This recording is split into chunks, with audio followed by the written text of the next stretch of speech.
guys, how's it going? Today I want to go through a fall gardening checklist, and I'm going to gear this toward beginner gardeners because we've had a lot of new subscribers this year, a lot of whom are beginners, which is wonderful. It makes me so excited, and I know there's just been kind of in general a huge shift in interest toward gardening. So I thought we'd just talk about what to do in the fall. There's a lot of things to still do. And it's a weird time of year because it feels like everything's powering down and it's becoming a little less maintenance, which it is in a way. You know, we're not having to water things so much. We're not having to look for insects quite as much.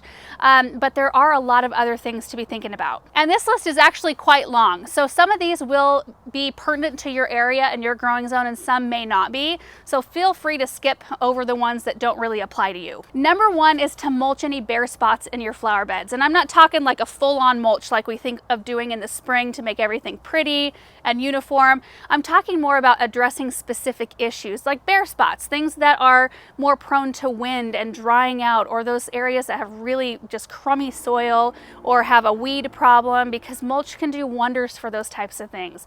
It can help with weed suppression, with soil erosion, with water and moisture loss, and you can use things like shredded bark mulch or whatever mulch you normally use if you can get your hands on it, and that can be an issue this time of year. But what I like to do is use the leaves that are falling off our trees. It's free. It's so good for your soil. We've had such good results with it in our own garden. So what you do is as the leaves fall, you do need to be rather diligent about it, because if you're going to use your lawnmower to pick up the leaves, they don't like to, barrel through really thick mats of leaves on your grass. So you want to do it every few days. As your trees are dropping, pick up those leaves with the mower and then use everything that's in that mower bag. Spread it on your flower beds. Water it just to kind of help settle it down so it doesn't blow away. And because you've already kind of started the composting process by breaking these leaves into little pieces, it'll just break down really quickly. And with all the moisture that we typically get in the wintertime, it'll just help break it down fast. And it feels so good to grow something and then help it return back into the earth and enrich the soil for really very minimal effort. Number two is to bring in those certain plants that can be wintered over as houseplants. So, some of us, like I bring out succulents and cactus, citrus, amaryllis. Most plants do really well outside during the spring, summer, and early fall. They flourish, and then we have to make the shift to bring them back inside. So usually I use my cutoff like 40 degrees. When it gets down to 40 or high 30s and kind of stays there at night, that's kind of my indicator, like I need to start thinking about moving my things inside. A lot of the common ones for me are succulents and cacti, citrus, amaryllis, ivy, coleus, begonias, geraniums, basil, rosemary. Those are just common ones that I bring inside and have good luck with. However, if you have something that usually dies over the course of a winter, it's an annual, and you just think, you know what? I'm going to try that inside. I mean, you're not out anything to try it as a houseplant. It's just fun to experiment with, and sometimes you can have good luck. I know some people have great luck with caladiums if you live in an area with high humidity. Some people even winter over like hellebores and heucheras inside. I've had mixed results with that one, but it's just fun to experiment with. The most important thing when you're moving plants in is just to kind of group them all together. I usually do this all on one day. Group them all together, check them over, groom them really well, repot if necessary, check them for bugs.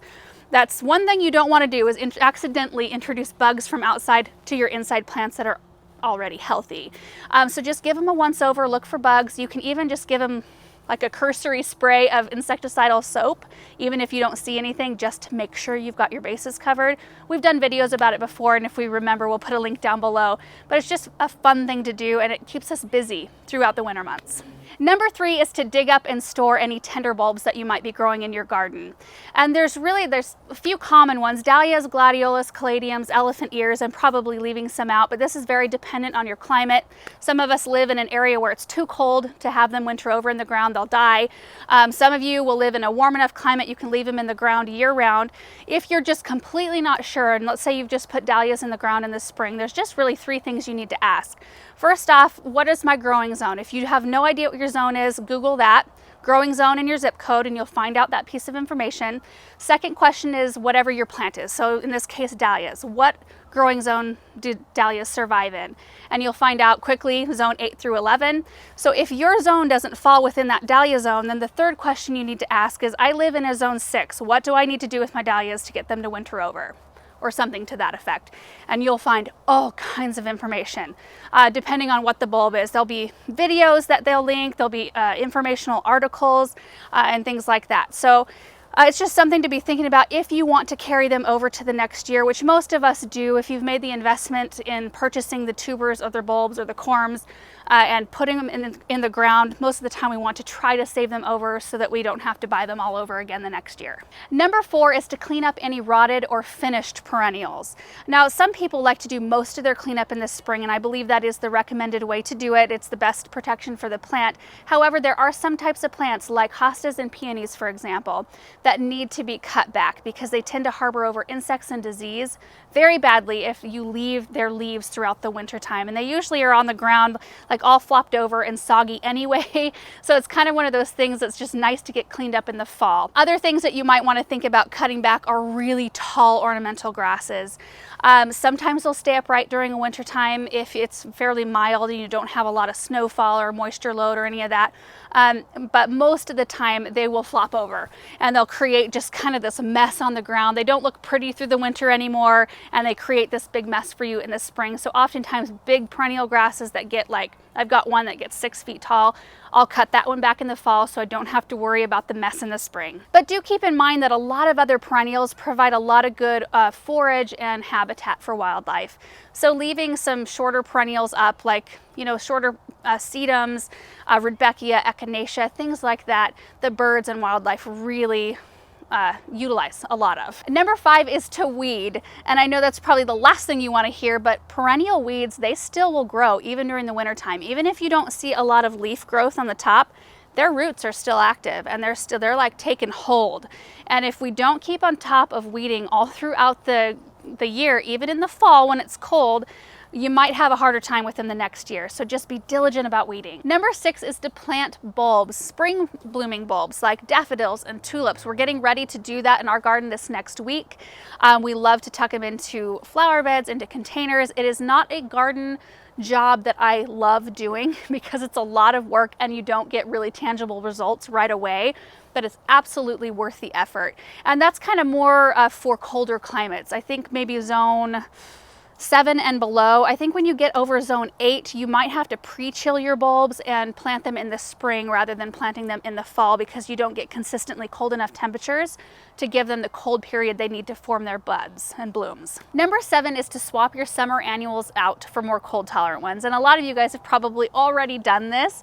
I'm talking for containers and landscape, both of those areas. It's something I work on slowly throughout the fall months. There are some things you can use like mums that are beautiful and they flower, but they're not super long lasting. But if you plant things like ornamental cabbage and kale and pansies and violas, those are the very best things to plant in containers because they bloom and bloom and bloom and bloom. Sometimes they make it all the way through the winter for us, and I don't even have to swap my plants out in the spring because they still look really good. I also like to use a lot of evergreen things too, ivies and boxwood, things that will be evergreen throughout the winter months. Number 8 is to make notes and take pictures of all the areas in your garden. I think this is a really good thing to do every single season because I can tell you right now, I could walk around and I could point out areas that are lacking in fall interest. And so if you do that every season, then you can start developing your flower beds into multi-seasonal, interesting, beautiful areas. And you can also make notes of things that maybe need to be moved or transplanted or whatever the case may be. Or maybe you want to, like, oh, I think I need a tree right in this area, or I want to take out more sod here. That way you can start planning over the winter months what you really want to do to those areas in your garden. And if you've been doing it all year and you've got pictures of the same flower bed from spring, summer, and fall, you can really, like in the wintertime, you can look through that and think, okay, what do I need to do to just really amp this area up and make it awesome? Number 9 is to clean and organize all of the containers that you are not utilizing at the current moment. And typically I don't have anything out that I don't have something planted in. But if you have containers that you've cleaned out and you just think, I don't really want to plant anything in here right now, just wash it out. Hose it down. You can sanitize it if you want to. You can do a bleach solution, 1 part bleach to 10 parts water, and you can make sure that you've killed any bacteria or bugs or whatever that might be on it. Store it somewhere protected, and that way they'll stay nice for a really long time. Number 10 is to clean and sharpen your tools. Now this one can either be done in the fall if you've got a really crummy weather day, or in the winter time. It's just a good idea to give all your tools a once over, clean them, sharpen them, Make notes if you need to replace any parts or if you need to replace any tools, period. It's always kind of nice to have that annual inventory of, you know, how are my tools doing and what do I need to do to make the jobs easier out in my garden. Number 11 is to plant garlic, and you can plant it up to the point where the soil is not workable anymore. So you won't probably see any growth above the ground, but it'll have a chance to start forming a root system down there and kind of start beefing up and getting ready for spring. And then once it gets warm enough in the spring, it'll take off and start growing, and it's one less thing you have to think about in the spring. And that kind of brings me to number 12. If you're wanting to plant new things in your garden, the rule of thumb is to plant them 6 to 8 weeks before your first hard frost, which I believe is like 28 degrees and lower for a really hard frost. We typically plant things no matter, you know, how close we are to that date, because I feel like plants are better off in the ground, insulated all the way around the root ball, than they are in their nursery containers. So just kind of bear that in mind. If you're planting something in the ground a little bit close to that frost date, you'll just want to make sure to keep the moisture level up, mulch around the root ball, so that you can help kind of provide that insulation for the plant. Number 13 is to stock up on seed starting supplies, because before you know it, just in a couple months' time, we'll be in full-on seed starting mode. And it's always nice to be stocked up before you actually need those things. Especially like this last spring, it was a little hard to get a hold of some of those things. So as you're done at your garden center looking at fall stuff, fall plants, if you need new tags or seed starting mix or seed starting trays, or maybe you've been eyeballing that like grow light that you know, will make your life a little bit easier, it's just a really good time to start picking up those things, maybe even a little bit at a time, so that you're ready to go when we're ready to start seeds. Number 14 is to winterize your lawn furniture. And this is an easy one. You just want to give everything a good thorough cleaning, and then either put it away somewhere protected from the winter elements or cover it. There are some really great covers that you can get for your furniture. Some cases it's really worth it. We like to keep some chairs out near our fireplace all winter long because we like to do fires out here. So even if it has snowed and there's snow everywhere, we can lift these covers off our chairs and they're perfectly dry and clean, and then we can have a fire right there like in the middle of these snow banks, and it's a really fun experience, and it's nice to have clean furniture that is dry for that purpose. Number 15 is to save seeds. So you may have some things out in your garden, Echinacea, Rudbeckia, oh boy, there's so many zinnias, snapdragons, foxglove, delphinium. There's so many perennials out there that you may have let go to seed. And it's a great time of year to go through your flower beds and collect those seeds. That way you can have a chance to start them the next season. Number 16 is to clean your bird feeders and prepare to start feeding. It's not really a great time to start actually feeding the birds just because there's so much for them to forage from in the garden still. But once snow comes and it really gets a little bit more barren out here, I like to put the feeders out. So I'll go through and bring all my bird feeders inside. I'll scour them, sanitize them, get them really nice and clean, and then I like to stock up on my bird feeds as well. So I have a couple of tubs out in our barn where I put like specific types of bird seed depending on what bird feeder I'm filling. So I just make sure to have everything kind of lined up and ready to go. And 17, the last one on my list, is to winterize your fountains. And this is something I haven't done yet. We've got some fairly large reservoirs in our fountains, which means we can run them a little bit longer through the season because they won't freeze as quickly as like a shallow fountain. So if you've got a really shallow fountain, once it starts turning fairly cold, it's a good idea to drain that fountain, clean it really well, store your pump somewhere protected. We store our pumps in our barn, and that way your fountain doesn't have a chance of like having the water in there freeze and crack the bowl of your fountain. I'll even put some burlap sacks on the bottom of my fountain bowls, because what will happen is when you receive moisture, rain or snow, it can collect on the burlap. Like the burlap will kind of soak it up, and it will be the burlap that freezes, not the water in the bowl of your fountain. And that's it, you guys. That's my list for now. I think it's a really good place to start, a list of basics, things to be thinking about this time of year. And I actually enjoy, even as a person who gardens a lot, I like to read lists like that from other people, because there are things that I will forget about, and there's lots of other things you can be doing this time of year. I mean, you can get really into it, and you can, you know, extend your growing season by utilizing different kinds of crop protectors and all kinds of different stuff. But I think like starting with a basic list like this it's just a good place to start. Anyway, I hope it was helpful to you guys. Thank you so much for watching this video, and we will see you in the next one.